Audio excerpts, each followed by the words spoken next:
চুয়াডাঙ্গায় বিষাক্ত মদ পানে নিহত ৭ জনের মধ্যে কবর থেকে তোলা হলো ৪ জনের মরদেহ। সকালে নির্বাহী ম্যাজিস্ট্রেটের নেতৃত্বে মরদেহ উত্তোলন করা হয়। পরে ময়নাতদন্তের জন্য পাঠানো হয় সদর হাসপাতালে।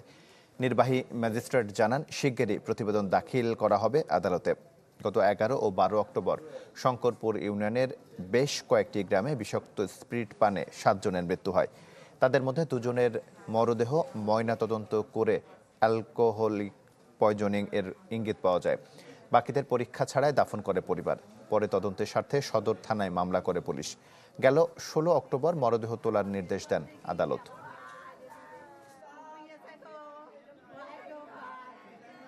এখানে পুলিশগুলোরও খেয়াল রাখতে হবে যে যারা মাদকগুলো বেচে কারা বেচে এটা ধরার চেষ্টা করতে হবে। 4টি লাশ ইতিমধ্যে কবর থেকে উত্তোলন করা হয়ে গেছে। আমরা লাশগুলো পোস্টমর্টমের জন্য সদর হাসপাতাল চুয়াডাঙ্গায় প্রেরণ করব। পোস্টমর্টম করার পরে ডাক্তারি মতামতের উপর আমরা আইনগত ব্যবস্থা গ্রহণ করব।